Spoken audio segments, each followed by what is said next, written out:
찰스 스폴전 목사님이 기도와 영적 싸움이라는 책에서 이렇게 얘기합니다. 만일 여러분이 하나님께서 주신 것에 이 목록표를 만들려고 하면 다음과 같이 쓰십시오라고 합니다. 그분은 나에게 그분의 아들의 권리와 본성을 주셨고 나의 모든 죄를 완전히 용서해 주셨다. 그분은 나에게 의의 옷을 입혀주셨고 지금 나는 그 옷을 입고 있다. 그분은 나를 그분에게 나아가게 하시고 은혜의 보좌 앞에 들어가는 것을 허락하셨다. 그분은 나에게 이 세상과 다가올 세상을 주셨다. 그분은 나에게 그분이 갖고 계신 모든 것을 주셨다. 그분은 나에게 그분의 하나밖에 없는 외아들을 주셨다. 그런데 그분이 나를 어떻게 거절하실 수 있겠는가? 그분은 유일하신 하나님이 하실 수 있는 모든 것을 나에게 주신 것이다. 이렇게 쓰라고 그랬어요. 가만히 생각해 보면 정리를 우리가 한 번쯤은 우리가 하나님께서 나에게 주신 물질적이고 육체적인 것이 아니라 신앙적으로 이 한번 관계를 정리해 볼 필요가 있다라고 생각합니다. 그러면서 그가 이렇게 말합니다. 여러분이 뭐라고 말하든 저는 어렸을 때부터 왕이신 하나님의 은혜 외에는 말할 것이 아무것도 없습니다. 그분은 무한하신 자비로 저를 놀라게 했습니다. 그분은 측량할 수 없는 사랑으로 저를 완전히 자지러지게 했습니다. 그분은 달콤한 사랑으로 제 영혼을 거의 기절시켰습니다. 라고 얘기했습니다. 하나님의 은혜 외에는 더 말할 것이 없다라는 이 스폴전의 고백이 우리의 고백이기를 바랍니다. 제가 요즘에 또 즐겨 듣는 찬양이 하나 있는데 일상이라는 찬양입니다. 일상. 이 보면 눈가에 주름 잡히고 이렇게 세월이 흘러가서 살아온 삶을 되돌아보면 모든 것이 하나님의 은혜였습니다. 라는 그런 찬양 고백입니다. 아침마다 계속 반복해서 그 찬양을 들어보면 그냥 제가 언젠가도 고백하겠지만 하나님의 은혜구나 모든 것이 그럴 수밖에 없다라고 생각이 됩니다. 저는 제가 생각해도 제 삶이 이해가 안 되거든요. 이것을 해석할 수 있고 이해할 수 있는 것은 한마디로 하나님의 은혜다라고 말할 수밖에 없습니다. 여러분, 사람이 사람다운 것은 은혜를 기억하기 때문이다라는 말이 있습니다. 우리가 전래 동화 같은 거 보면은 호랑이가 자기를 구해준 사람을 잡아먹는 그런 이야기도 있죠. 그러니까 사람이면은 은혜를 기억하고 살아야 된다라는 그런 말씀입니다. 이 결초보은이라는 말이 있습니다. 결초보은. 이것은 풀을 묶어서 은혜에 보답한다라는 뜻입니다. 그러니까 보통은 우리가 감사하면은 무엇을 해요? 선물하든지 꽃을 하면은 아주 예쁜 꽃들을 이렇게 모아가지고 하잖아요. 그런데 그럴 만한 형편이 안 돼도 이 풀을 묶어서라도 은혜는 보답해야 된다라고 하는 겁니다. 또 다른 말로 하면은 죽은 뒤에라도 은혜를 잊지 말고 갚아야 된다라는 그런 뜻이 있습니다. 그런데 이와 반대되는 말이 있죠. 우리가 흔히 잘 많이 들어본 배은망덕이라는 겁니다. 은혜를 입고 거기에 오히려 되돌려 갚은 원수 갚는 이런 모습이 있죠. 하나님께서 이스라엘 백성들을 애굽에서 구해냈습니다. 그러므로 이스라엘 백성들은 이 구원받은 일에 대해서 잊지 말고 하나님의 은혜를 기억하고 살아야 했습니다. 하나님께서 이스라엘 백성들에게 말할 수 없는 은혜를 주셨죠. 그 은혜의 절정이 바로 애굽에서의 그들을 구원해 내신 겁니다. 그래서 하나님께서는 우리를 너무 잘 아시기 때문에 은혜를 쉽게 잊어버리는 그런 모습으로 살기 때문에 그 은혜를 잊지 말고 살기 위해서 여러 가지 장치를 합니다. 절기를 주시고 어떤 의식을 주시고, 그래서 그것들을 지켜가면서 하나님의 은혜를 잊지 말라라고 말하는 겁니다. 우리가 하나님 믿으면 한 달에 한 번쯤이나 1년에 몇 번쯤이나 모여서 예배하면 좋겠는데 매번 우리가 이렇게 모여서 예배하는 이유가 뭐겠습니까? 하나님과의 관계가 깊게 되지 않으면 우리와 하나님 관계 속에 세상 것이 들어와 자리를 잡습니다. 그러면 은혜를 잊어버리고 우리가 하나님 뜻대로 살아가기가 어려운 것이죠. 이스라엘 백성이 유월절을 지켜야 하는 이유가 무엇인가? 그것은 아비벌에 하나님 여호와께서 그들을 애굽에서 인도하여 내셨기 때문입니다. 이스라엘 백성에게 여러 가지 절기를 지키게 하시는데 그 중에 가장 큰 절기가 유월절입니다. 유월절은 모든 절기에 의미를 부여하는 기본적 절기입니다. 유월절이 없었다면 다른 절기는 의미가 없다라는 겁니다. 그런데 이 유월절을 매년 아비벌에 지키도록 그렇게 명하셨습니다. 유월절을 아비벌에 지키게 하신 것은 그 아비벌에 하나님께서 이스라엘 민족을 애굽에서 구해내셨기 때문에 그렇습니다. 우리가 아비벌 그러면은 잘 모르시잖아요. 여러분 성경에 아비벌 그러면은 무슨 뜻인지 아시겠어요? 우리는 지금 태양력을 쓰고 있는데 이때 당시에 히브리인들이 쓰는 달력입니다. 그 중에 아비벌 그러면은 우리 달력으로는 한 3, 4월경 이렇게 보면은 됩니다. 그러니까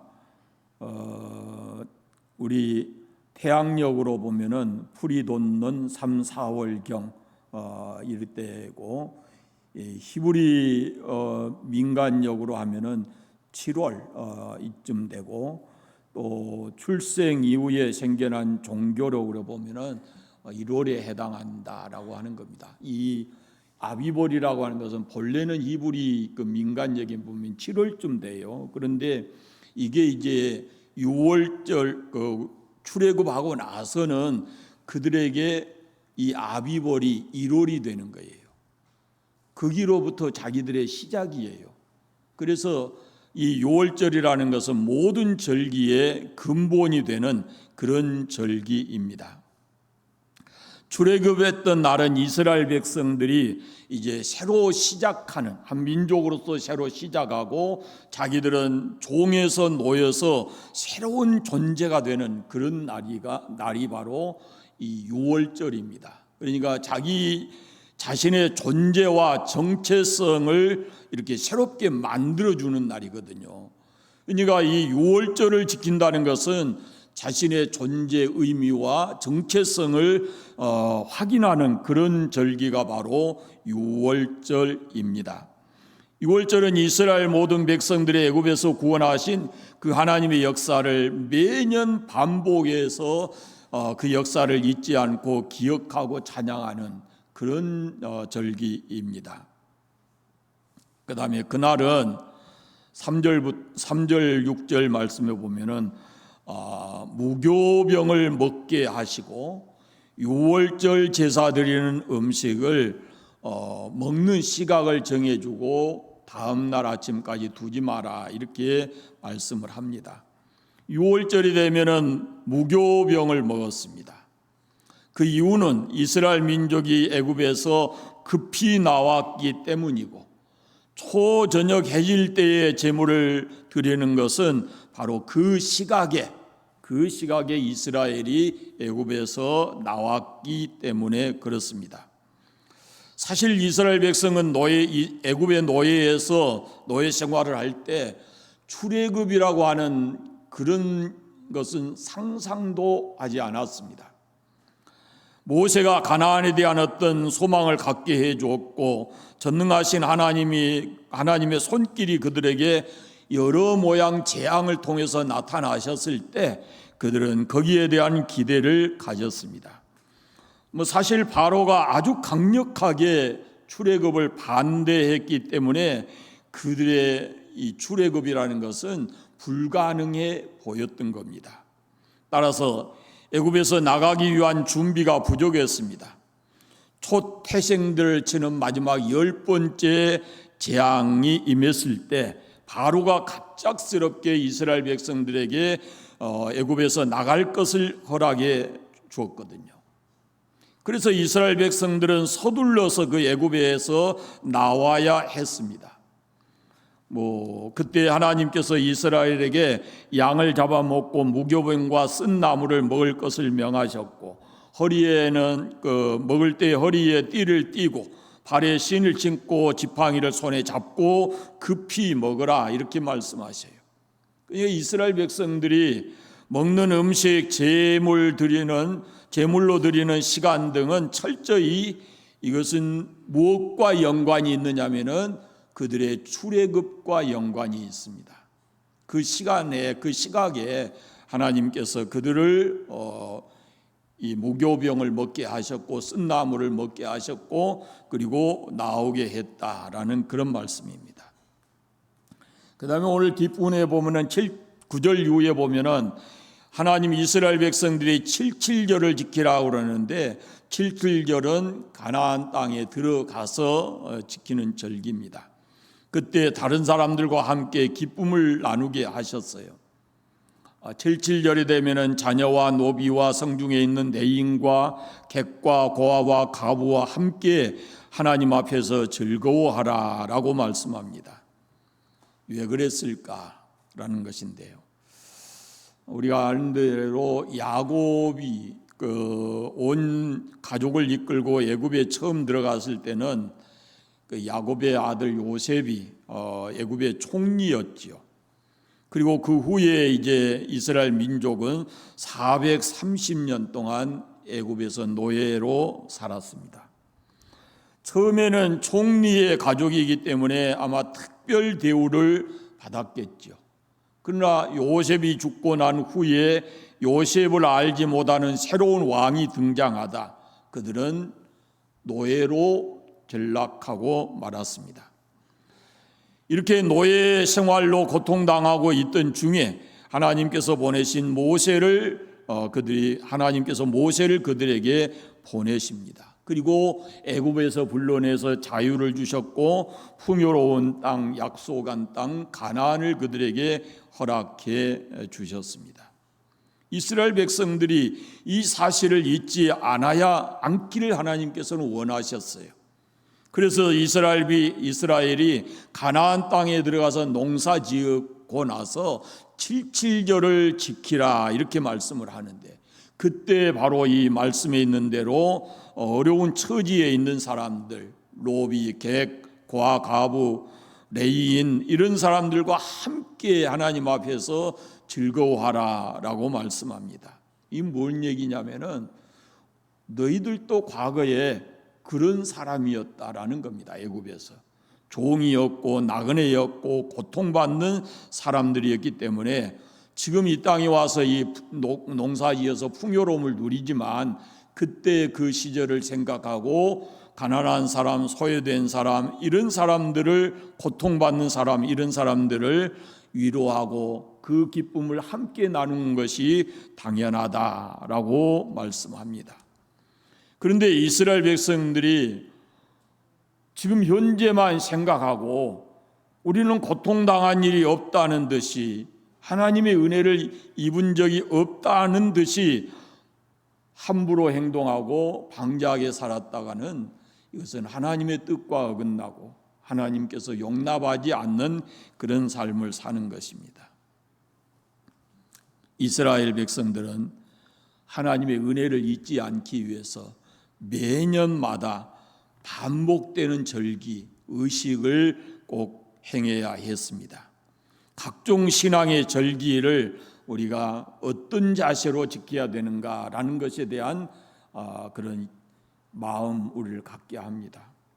이스라엘 백성이 하나님의 은혜를 잊지 않기를 하나님께서는 원하셨는데 이 절기가 바로 그런 하나님이 베푸신 은혜를 상기하는 그런 것이거든요. 그 절기를 지킴으로 인해서 다시 하나님께서 주신 그 은혜를 다시 이렇게 기억하고 우리에게 은혜의 삶을 회복시키는 겁니다. 유월절 외에도 77절, 초막절 같은 절기를 지키면서 하나님이 주신 은혜를 기억했습니다.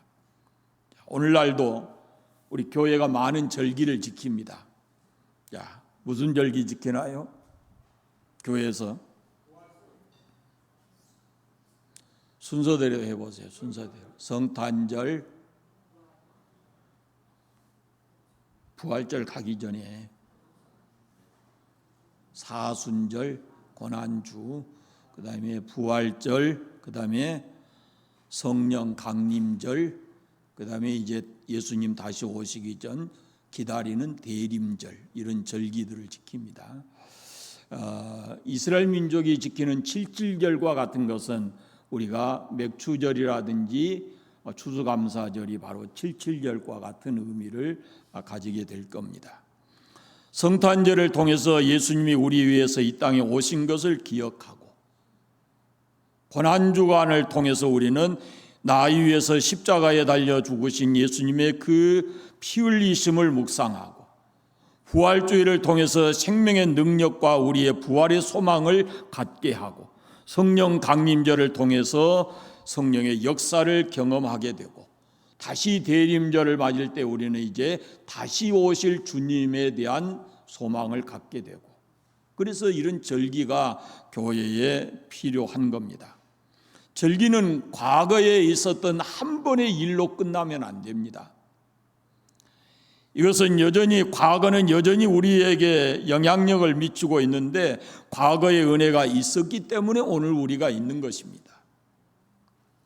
과거에 베푸신 은혜를 기억하는 것은 교회의 절기에 국한돼서도 안 되고 우리 개개인의 삶에서도 하나님이 주신 은혜를 잊지 말고 기억하고 감사해야 하는 겁니다.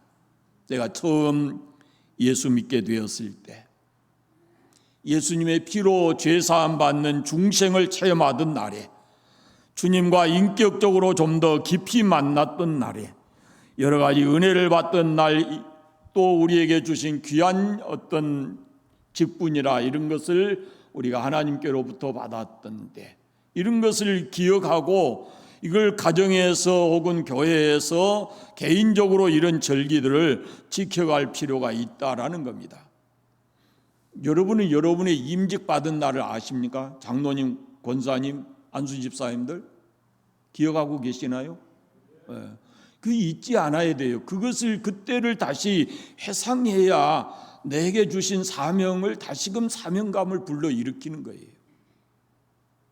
저는 86년 2월 26일 날 안수받았습니다. 4사람이 안수받았는데 저 혼자 온통 얼굴이 울음이었습니다. 고개를 들 수가 없었어요. 얼마나 울었는지. 지금도 그때를 떠올려 보면 제가 살아서 이렇게 목회하고 주의 종이 된다는 것이 너무너무 마음에 감격스러웠거든요. 가끔은 그때를 다시 떠올려 보기도 합니다. 그 다음에 제가 저의 죄를 철저하게 회개하고 성령을 경험하던 날도 잊지 않습니다. 광주 동명교회에서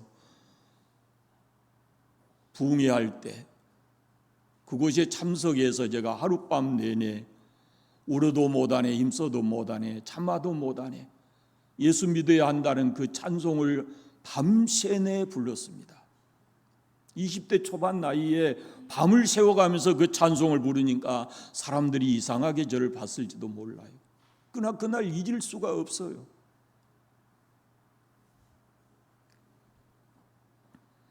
우리 개개인적으로 다 이렇게 하나님 앞에서 은혜 받은 그런 기억될 만한 일들이 있을 터인데 그것을 잊지 말고 그때를 다시 떠올리고 회상하면서 주님의 은혜에 감사하면서 우리가 살아가야 되는 겁니다. 은혜를 잊어버리는 것은 결국은 하나님 앞에서 잘못된 삶을 사는 것이고 그건 결국 망하는 길이에요. 하나님의 은혜를 기억하는 사람은 지속적으로 하나님께서 은혜를 부어주십니다. 다윗이 그 대표적인 사람입니다.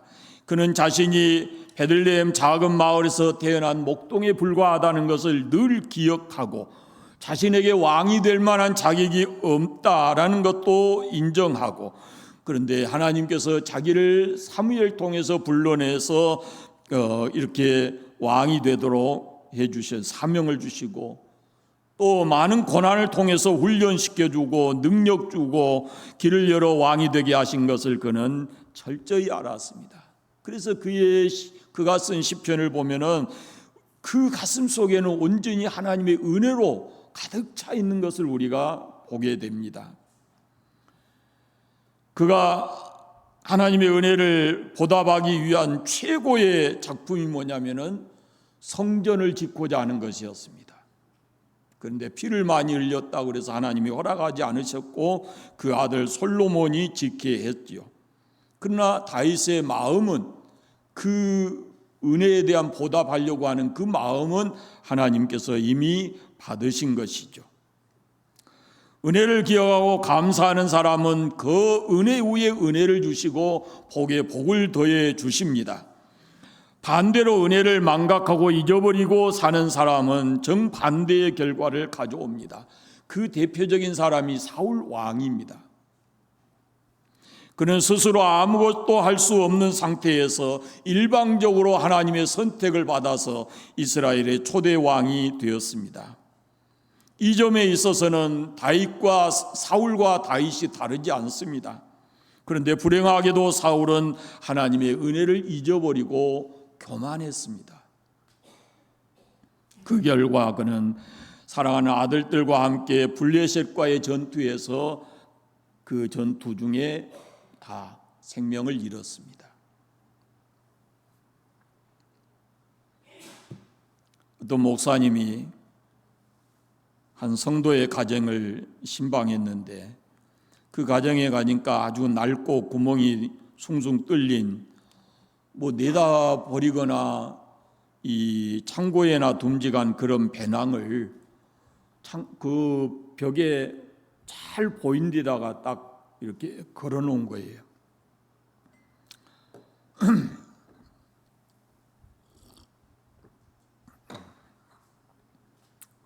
목사님이 예배를 마친 다음에 궁금해서 그 배낭에 대한 사연을 물어봤습니다. 이렇게 답을 합니다. 6.25 전쟁 때 피난을 가다가 인민군이 쏜 총에 맞았는데 등에 메고 있던 배낭이 총알을 막아주어서 자기가 살았다라는 것입니다. 이 배낭은 나를 살려주신 하나님의 은혜를 기억하게 하는 물건입니다. 저는 이 배낭을 볼 때마다 그때 죽었어야 할 내가 지금까지 살아있는 것은 이것은 하나님의 은혜입니다.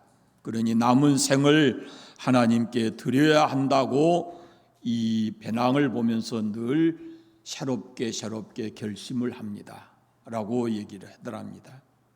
여러분, 우리는 하나님의 은혜로 멸망받을 자리에서 구원받아 하나님 자녀가 되고 영원한 생명을 얻었습니다. 그 하나님의 은혜를 잊지 말고 우리가 남은 생을 사는 동안 은혜 위에 은혜를 덧입혀서 늘 감사하고 이렇게 하나님께 영광 돌려드리는 삶을 살게 되기를 바랍니다. 사도 바울은 자신을 가리켜서 나는 죄인 중에 괴수였다라고 말합니다. 그런 나에게 하나님께서 이렇게 너무 큰 은혜를 주셨기 때문에 내가 남은 평생은 주의 복음을 위해서 살겠다라고 합니다. 온갖 고난을 겪으면서도 자기가 겪고 있는 그 고난과 고통은 하나님이 주신 은혜에 비하면 너무 적은 것이다 라는 것을 생각하고 그 하나님 은혜에 감사한 마음으로 복음을 전했습니다. 여러분, 우리는 영적으로 잊지 말고 기억해야 될 은혜들이 있습니다. 여러분이 꼭 하나님 주신 큰 은혜를 기억하시고 그 은혜에 합당한 삶을 살아가시기를 바랍니다. 기도하겠습니다. 하나님 아버지, 감사합니다. 우리에게 감당할 수 없는 많은 은혜를 주셨는데 어리석고 부족한 우리는 그 은혜를 잊어버리고 살 때가 많이 있습니다. 하나님 은혜 잊지 않게 하시고 그 은혜에 합당한 삶을 살아갈 수 있도록 성령께서 은총을 입혀 주시기를 간절히 원하옵고 기도합니다. 우리가 태어난 육신의 생일과 결혼 기념일, 세례받는 날 이런 것들을 기억하듯이 하나님께서 우리에게 구원을 베풀어 주신 그 모든 은혜들을 하나하나 잊지 않고 기억하고 하나님의 은혜에 감사하며 살아가는 저희들 되게 해주시기를 원하옵고 기도합니다. 아버지 하나님, 우리의 삶의 현장이 늘 주님과 동행하고 주님께 영광 돌려드리는 삶의 현장이 되게 하여 주옵소서. 어렵고 힘든 일들 많고 슬프고 괴로운 일 많으나 주님이 나와 함께 계시고 나를 위해 모든 것을 준비해 놓으시는 자비로우신 분임을 깨닫고 늘 그 은혜 안에서 감사하고 살아가는 저희들 되게 해주시기를 원하옵고 기도합니다. 한 주간도 승리하게 해 주시옵소서. 예수님 이름으로 기도드립니다. 아멘.